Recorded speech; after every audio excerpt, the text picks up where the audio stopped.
Assalamualaikum warahmatullahi wabarakatuh. Murid-murid, untuk pembelajaran hari ini kita akan belajar tentang asas reka bentuk pengaturcaraan. Tajuk 6.3.2 menghuraikan struktur kawalan pilihan dan ulangan dalam algoritma.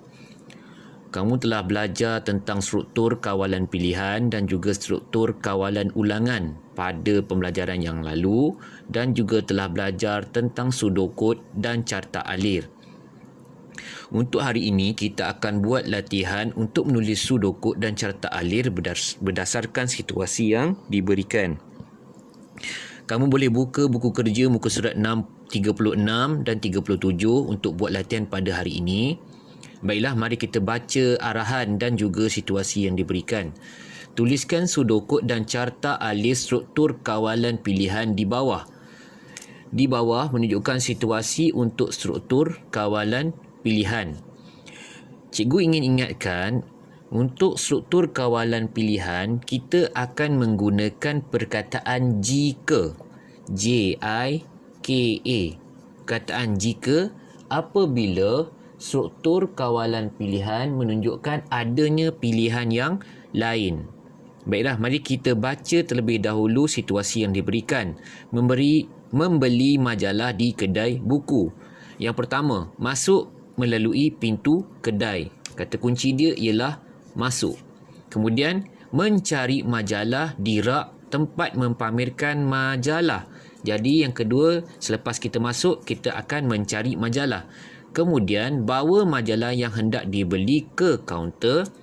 Bawa majalah ke kaunter untuk kita bayar. Yang keempat, serahkan majalah kepada juruwang. Okey, serahkan kepada juruwang. Yang kelima, macam cikgu kata tadi, kita akan membayar kepada juruwang. Dan yang keenam, yang terakhir sekali, keluar dari kedai. Ini menunjukkan kita telah selesai. Baiklah, kita akan tuliskan pseudocode untuk situasi yang diberikan di atas. Untuk menulis pseudocode, yang pertama sekali, kita hendaklah mula dengan perkataan mula. M-U-L-A. Mula. Okey, tuliskan dengan huruf besar perkataan mula. Kemudian kita tengok pada arahan yang pertama. Masuk melalui pintu kedai. Okey, kita tulis dalam pseudocode yang seterusnya dengan huruf besar juga perkataan yang pertama, masuk. Okey. Jadi arahan selepas mula ialah masuk ke dalam kedai. Ke dalam kedai. Okey. Setelah masuk ke dalam kedai, kita perlu buat apa? Okey, berdasarkan arahan, kita hendaklah mencari majalah di rak tempat mempamerkan majalah. Yang ketiga ialah mencari. Okey, arahan yang kedua, di baris yang ketiga ni kita tulis perkataan mencari. Okey, mencari majalah yang dikehendaki. Mencari majalah. Majalah yang dikehendaki. Okey. Yang pertama dah masuk, yang kedua kita dah mencari majalah yang dikehendaki. Baik, tadi cikgu dah bagi tahu untuk struktur kawalan pilihan akan ada perkataan jika. Baiklah, untuk situasi yang ketiga, bawa majalah yang hendak dibeli ke kaunter. Ini berlaku apabila kita sudah jumpa majalah. Jadi kita tulis kata kunci jika. Arahannya jika. Jika apa? Jika majalah telah diperoleh. Okey, jika majalah telah diperoleh. Okey, apa yang kita perlu buat?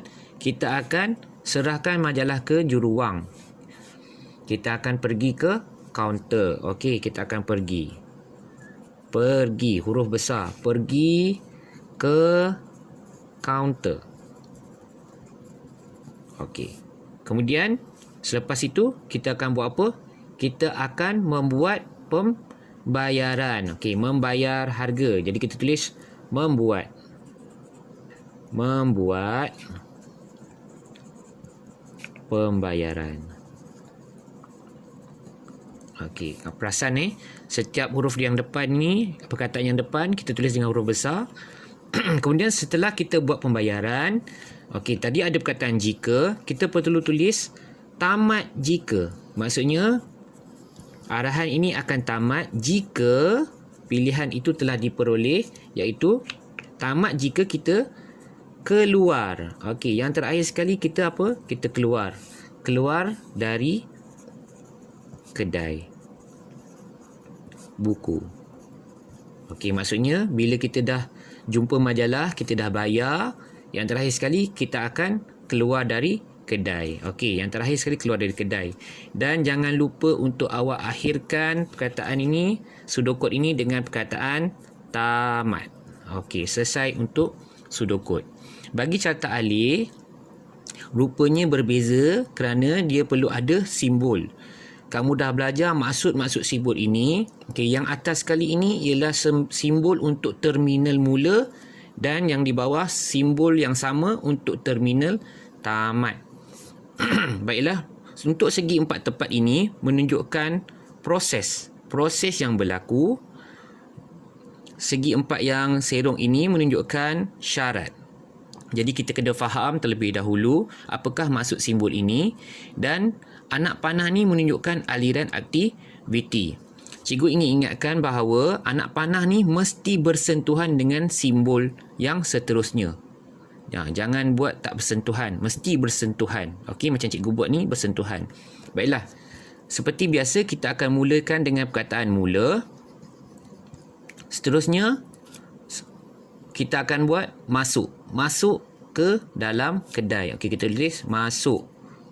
Yang ni tak apa, huruf kecil. Masuk ke kedai. Proses yang pertama kita buat masuk ke kedai. Seterusnya apabila kita dah masuk ke kedai, kita buat apa? Kita cari majalah. Okey, tulis cari majalah di rak. Okey. Tadi cikgu ada terangkan perkataan jika, menunjukkan jika kita telah buat pilihan. Maksudnya bila kita dah cari majalah, kita telah jumpa majalah. Okey, syaratnya kita telah jumpa majalah. Okey, jika ya, kita perlu buat apa? Jika tidak, kita perlu buat apa? Okey, jika kita jumpa majalah, jika ya, seterusnya kita perlu bayar. Okey, serahkan pada juruwang untuk bayar. Okey, kita tulis bayar. Bayar di kaunter. Okey. Jika tidak jumpa majalah, kita perlu keluar. Keluar dari kedai. Okey. Maksudnya, mula kita masuk ke kedai, kemudian kita cari majalah, kita jumpa majalah. Jika jumpa, ya, kita bayar, kemudian kita keluar. Jika kita cari majalah, tidak jumpa, kita pun terus keluar. Itu maksud carta alih. Awak boleh nampak ni, anak panah ni menunjukkan maksud dia. Kemudian bila kita dah keluar dari kedai, itu menunjukkan telah tamat. Okey, tamat tulis dengan huruf besar. Tamat. Okey, selesai untuk sudokod dan carta alih bagi struktur kawalan pilihan.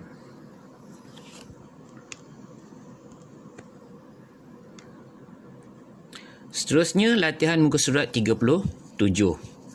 Masih lagi tajuk yang sama, menghuraikan struktur kawalan pilihan dan ulangan dalam algoritma, tetapi kali ini kita akan tulis sudokod dan carta alih bagi struktur kawalan ulangan. Cikgu telah terangkan pada minggu lepas perbezaan antara struktur kawalan pilihan dan struktur kawalan ulangan. Jika tadi struktur kawalan pilihan kita tulis perkataan jika, untuk struktur kawalan ulangan kita perlu tulis perkataan selagi.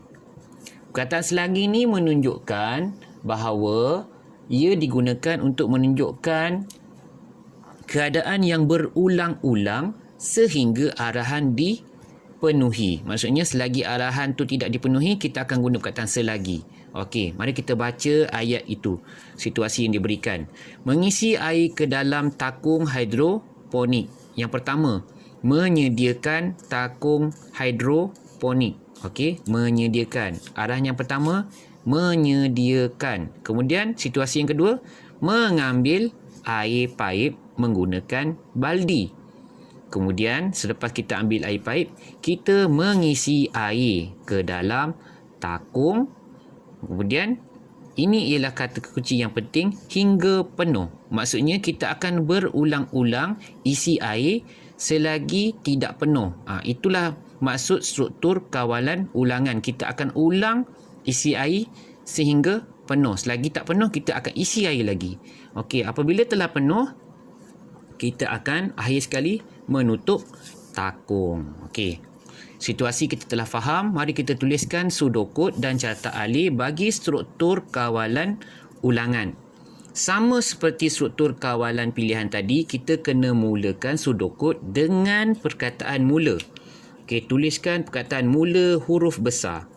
Mula. Okey, mula.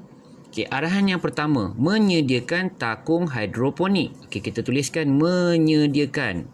Cikgu ingatkan sekali lagi, untuk perkataan yang pertama mesti huruf besar. Menyediakan takung hidroponik. Okey, selesai yang pertama. Yang kedua, kita ambil air. Mengambil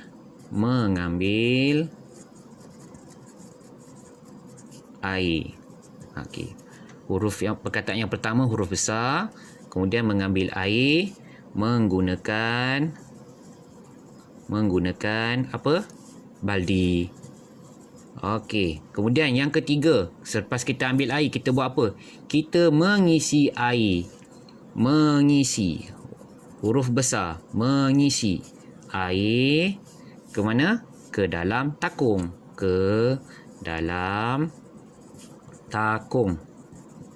Okey, seterusnya kita akan gunakan perkataan selagi kerana kita perlu pastikan takungan air itu penuh. Jadi kita akan tulis perkataan selagi. Ini menunjukkan struktur kawalan ulangan. Selagi belum penuh. Selagi belum penuh, apa kita perlu buat? Isi air lagi. Isi air lagi. Sebab dikata hingga penuh, apa kita perlu buat? Kita isi air lagi. Kemudian kita akan tulis, kalau tadi tamat jika, yang ini tamat selagi. Untuk menunjukkan struktur kawalan ulangan. Tamat selagi, apabila telah tamat, apa kita perlu buat yang terakhir? Menutup takung. Jadi kita tulis kata kunci dia tutup. Tutup takung. Tutup takung dengan penutup. Okey. Kemudian jangan lupa kita akhirkan sudokod kita dengan perkataan tamat. Huruf besar. Okey, selesai untuk sudokod bagi situasi yang diberikan. Baiklah, untuk carta alir. Carta alir rupa dia lebih kurang sama. Kenapa dia banyak sikit? Kerana dia ada beberapa simbol yang digunakan. Contoh, yang ini macam biasa tadi cikgu dah terangkan, simbol untuk terminal mula dan simbol untuk terminal tamat. Okey, segi empat ini menunjukkan proses. Segi empat yang serong ini menunjukkan syarat. Dan segi empat yang rupa begini menunjukkan syarat input atau output. Okey, bermaksud jika kita telah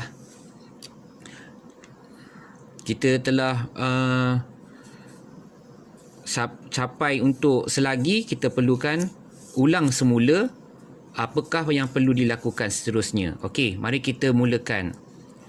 Tuliskan dengan perkataan mula. Seperti biasa, mula, akhir nanti perkataan tamat. Okey, pastikan anak panah bersambung. Proses yang pertama adalah menyediakan takung hidroponik. Okey, kita tulis sediakan takung hidroponik. Okey, seterusnya telah sediakan takung, kita buat apa? Kita mengambil air.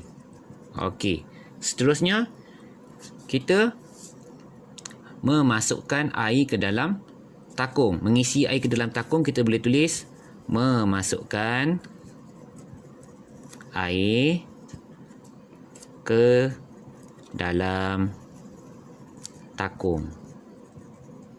Okey. Kemudian arahan dia kata sehingga penuh. Maksudnya kita tulis belum cukup. Maksudnya belum cukup anak panah. Jika belum cukup, ia Jika sudah cukup, tidak cukup, okey. Jika belum cukup, ya, belum cukup lagi. Apa kita perlu buat? Kita perlu isi lagi air. Jadi tulis isi air lagi. Okey. Awak tengok pada sini, jika belum cukup, ya, belum cukup. Kita isi air lagi. Jadi, kita akan terus pergi ke syarat yang output input ni, kita akan masukkan air ke dalam takung. Belum cukup, ya, isi air lagi. Masukkan ke dalam takung. Itu menunjukkan struktur kawalan ulangan. Okey, bila kita dah masukkan air, belum cukup? Tidak. Maksudnya dah cukup lah. Sudah penuh. Okey, apa yang kita perlu buat? Tutup takung. Okey, belum cukup? Tidak, maksudnya dah penuh. Jadi kita yang terakhir tutup takung, dan untuk proses yang terakhir kita perlu tulis kata kunci tamat. Jadi selesailah untuk kita menulis pseudocode dan carta alir bagi struktur kawalan ulangan. Jadi untuk anak murid jangan lupa hantarkan gambar latihan yang telah lengkap pada cikgu untuk cikgu buat penilaian PBD, dan jika ada soalan boleh bertanyakan cikgu. Selamat belajar semua. Sekian, terima kasih.